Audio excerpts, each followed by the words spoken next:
Hello everybody, how are you? Welcome on my YouTube channel. तो आज बनाने वाले हैं हम मज़ेदार से डोनट्स, और ये देखने में जितने मज़ेदार लग रहे हैं ये खाने में उससे भी ज़्यादा टेस्टी थे, और बनाना बिल्कुल मुश्किल नहीं है। बहुत इजी है और बहुत इजी इंग्रेडिएंट्स है। तो चलिए बनाना शुरू करते हैं। आपको इसके लिए चाहिए 3 कप मैदा, ये इसका मेन इंग्रेडिएंट है। 1 कप दूध, 1 पैकेट यीस्ट का, 2 टेबलस्पून ड्राई मिल्क, 50 ग्राम बटर, 2 अंडे और 1 कप चीनी। और इसमें एक चीज़ मैं डालना भूल गई, आप लाजमी डालिएगा, हाफ टी स्पून सॉल्ट, नमक। तो एक खाली कांच के बर्तन में आपने सबसे पहले ऐड करना है लूक वार्म यानी कि नीम गरम दूध। इस दूध में जाएगा 1 पैकेट इंस्टेंट यीस्ट, ये आपको इजीली किसी भी मार्ट से मिल जाएगा। फिर इसके अंदर आपने शामिल करने हैं 2 अंडे, और इसको अच्छे से आपने करना है मिक्स। और इसको मिक्स मिक्स मिक्स मिक्स करने के बाद आपने इसके अंदर देखेंगे जब ये बिल्कुल एक सा बैटर बन जाएगा, यानी मिक्सचर एक सा लगेगा, तब जाके आपने इसके अंदर ऐड करनी है शुगर। और शुगर मेरे पास थोड़ी सी मोटे दानों वाली शुगर थी, इसलिए मुझे इसमें थोड़ा सा टाइम लग गया था इसको मिक्स करने में। अगर आप बारीक या पिसी हुई चीनी डालना चाहें तो ये टोटली ऑप्शनल है, आप बेशक पिसी हुई चीनी या बारीक चीनी भी इस्तेमाल कर सकते हैं। सो खैर मैंने तो वही शुगर इस्तेमाल की जो मेरे घर में अवेलेबल थी। तो मैंने इसमें शुगर ऐड करके इसको अच्छे से किया है मिक्स। इसको मिक्स करने में मुझे तकरीबन 1 मिनट लग गया, जब तक कि चीनी का एक एक दाना प्रॉपरली मिक्स नहीं हो जाता तब तक मैं इसको इस तरह से मिक्स करती रही। इसका मिक्सचर अच्छा होगा तभी हमारे डोनट्स अच्छे से फ्लफ़ी और बहुत अच्छे से बनकर रेडी होंगे। तो आपने इसको बहुत अच्छे से हर चीज़ को मिक्स करना है। यहाँ पर सब कुछ मिक्स हो चुका है। अब हम इसमें शामिल करने वाले हैं 2 टेबलस्पून ड्राई मिल्क। आप किसी भी कंपनी का यूज़ कर सकते हैं।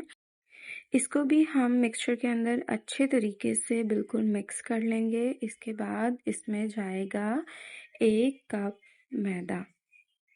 तो इसी तरह से हम मिक्स करते करते ही मैदे का पहला कप उठाकर इसमें डालकर और इसको अच्छी तरीके से हमने मिक्स करना है। जब मैं इसको मिक्स कर रही थी तो क्योंकि मुझे लगा कि बॉल छोटा है तो आप थोड़ा सा बॉल बड़े साइज़ का लीजिएगा। अच्छा, जब पहले कप मैंने मैदे का डाला तो ये बैटर थोड़ा सा पतला सा था। तो जैसे ही मैंने इसमें दूसरा कप मैदे का डाला तब जाकर ये थोड़ा सा थिक होना स्टार्ट हो गया था। तो मैं ऐड करने वाली हूँ इसमें मैदे का दूसरा कप, और इसको भी अब मैं बहुत अच्छे तरीके से विस्कर से मिक्स करूँगी। इसको मिक्स करते करते मैंने सोचा कि अब विस्कर से, क्योंकि ये मुश्किल हो रही थी, तो मैंने अब यहाँ पे क्या किया, मैंने विस्कर को हटाकर यहाँ पे अब मैं यूज़ करूँगी स्पैचुला।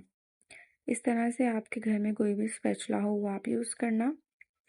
तो स्पैचुला से इसको अच्छे से मिक्स कर लेना है। मिक्स करते करते मैंने इसमें तीसरा कप ऐड किया। तीसरा कप ऐड करके भी इसको आपने स्पैचुला के साथ बहुत ही नरमी से और बहुत ही एहतियात से, ताकि बाहर ना गिरे, क्योंकि मेजरमेंट्स ख़राब हो जाएंगी। तो इसको आपने बहुत अच्छे तरीके से मिक्स मिक्स मिक्स मिक्स करना है। अच्छा, अब जब इसको आप मिक्स करेंगे तो ये बैटर थोड़ा सा हार्ड होना शुरू हो जाएगा, बिल्कुल आटे की फॉर्म में ये आना शुरू हो जाएगा, और हमें इसी तरह की इसकी फॉर्म चाहिए, क्योंकि डोनट्स बनते ही डो से हैं, हमने इसकी डो बनानी है। डोनट्स का मतलब ही होता है डो से बने हुए नट्स। तो मैंने इस बैटर को कन्वर्ट किया है एक बड़े से थाल में।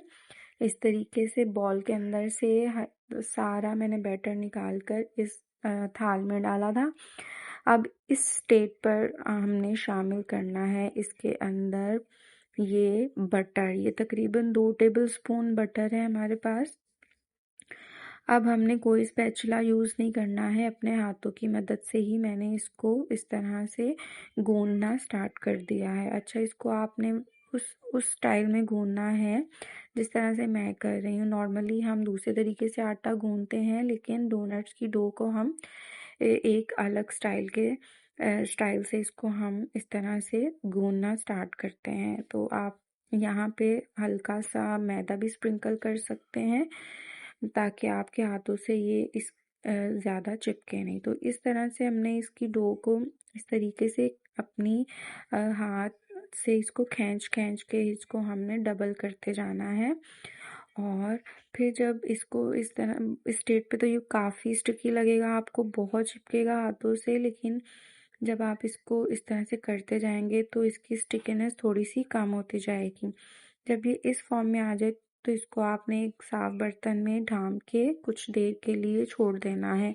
पूरे 1 घंटे के बाद आपने इसको देखना है, तो ये अपने साइज़ में ये आटा डबल हो जाएगा। फिर मैंने इसको अपने किचन काउंटर में सारे आटे को निकाला और इस सारे आटे को अब मैं एक दफ़ा दोबारा से इसको इस तरह से गूँधूँगी। गूँधने का स्टाइल यही होना चाहिए, ये स्टेप बहुत इम्पॉर्टेंट है। इसी से आपके डोनट्स बहुत अच्छे बनकर रेडी हो जाएंगे। तो इसी तरह से आपने मैदे को डस्ट करना है और अपने किचन काउंटर के ऊपर बिल्कुल इसी स्टाइल से आपने इसको गूँध लेना है। गूँधने के बाद आपने करना है, इसको 2 हिस्सों में डिवाइड कर लेना है। अगर आप एक टाइम पर ही सारे डोनट्स बनाना चाहते हैं तो इट्स अप टू यू, लेकिन मुझे इतने ज़्यादा डोनट्स नहीं बनाने थे। ये एक हिस्सा मैंने अपने टिफ़िन में फ्रिज में स्टोर कर दिया था, जो मैं अगले दिन यूज़ करूँगी। तो आज के दिन के लिए मुझे सिर्फ इतने ही डोनट चाहिए थे। तो इस आटे की मैंने बड़ी सी एक रोटी बना ली है, और रोटी की मोटाई इतनी होनी चाहिए, तकरीबन आधा इंच ये मोटा होना चाहिए। अब कुकी कटर ले लें, अगर कुकी कटर नहीं है तो आप इस तरह से कोई, जिस तरह मैंने ये न्यूटेला का ढक्कन यूज़ किया है, आप इस तरह का कोई यूटेंसिल ले लें और उसको इस तरह से डोनट्स की शेप में एक ही बार में सारे कटिंग्स को आपने डोनट्स को निकाल लेना है। एक ही दफ़ा आपने इसको करके, और ये सारा एक्स्ट्रा आटा जो है ये भी हमने ज़ाया नहीं करना है। इसकी दोबारा से हम इसको फॉर्म में लाएंगे, डोनट की फॉर्म में लाकर इसको निकालेंगे। तो सारे डोनट्स आप एक ही दफ़ा बेल के और एक साफ ट्रे के अंदर फैला के रख लीजिएगा। और इसको फिर आपने थोड़ा सा रेस्ट देना है ताकि ये राइज अप हो जाए। इसको ढाँप के किसी गर्म जगह पे, यानी अपने किचन काउंटर पर ही आप रख दें, और इसको कम से कम 20 से 25 मिनट के बाद निकालिएगा। फिर आपने एक बड़ी सी कढ़ाई में ऑयल गरम करना है। ऑयल इतना गरम हो कि आपकी डोनट आप जब डालें तो वो बबल्स की फॉर्म में आकर ऊपर आ जाए बिल्कुल।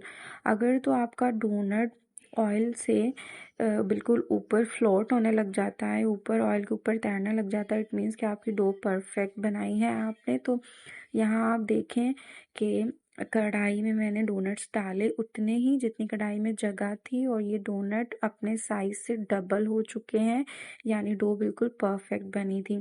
तो जब डोनट्स हल्के हल्के से गोल्डन ब्राउन हो जाएं तो आपने इनको निकाल लेना है किसी भी पेपर टॉवल पे, ताकि इसका एक्सेस ऑयल सारा निकल जाए। और ये मेरा दूसरा राउंड था डोनट्स का। टोटल 13 से 14 डोनट्स मैंने इतनी सी डो में बनाए थे। और चॉकलेट मैं यूज़ कर रही हूँ, ये रेडीमेड चॉकलेट है, यानी न्यूटेला ही है, या ब्लेस वगैरह की चॉकलेट आप इस्तेमाल कर लें। तो डोनट्स को अच्छी तरह से पहले आपने ठंडा करना है, फिर इसको आपने ड्राई मिल्क के अंदर कोट कर लें। अगर आप नहीं करना चाह रहे तो ये वाला ऑप्शन है, आप इसको स्किप भी कर सकते हैं। डायरेक्ट आप चॉकलेट लगाएं इस तरह से। चॉकलेट लगाने के बाद इसके ऊपर आप लगाएं थोड़े से स्प्रिंकल्स। तो ये देखिए कितने मज़ेदार और कितने देखने में भी इतने खूबसूरत लग रहे थे, और खाने में ये वाकई बहुत टेस्टी थे। तो इस तरह से आपने सारे डोनट्स को रेडी करके रख लेना है। आप इसको फ्रिज में भी स्टोर कर सकते हैं, उस दिन भी खाएं, अगले दिन भी खाएं, जैसे भी। और ये मेरे बच्चों ने ये डोनट्स बहुत ज़्यादा पसंद किए, और इन्होंने फ़ौरन से थम्स अप कहा, यानी लाइक का बटन प्रेस करने के लिए आपको साइन दिया है। तो kindly press the bell icon and subscribe my channel and like my video. और यहाँ पे मेरे बच्चों ने डोनट्स को खाया और मुझे इतना प्यार किया। मैंने खुद भी टेस्ट किया, बहुत मज़े के थे और मेरे बच्चों ने तो बहुत ही शौक से इनको खाया है और मैंने काफ़ी सारे बना लिए थे। कुछ इन्होंने आज खाए जिस दिन मैंने बनाए थे, कुछ मैंने फ्रिज में स्टोर कर दिए जो इन्होंने नेक्स्ट डे भी उनको एन्जॉय किया। तो ये बहुत ही हेल्दी ऑप्शन था। तो मिलते हैं नेक्स्ट वीडियो में। Bye bye. Subscribe and like.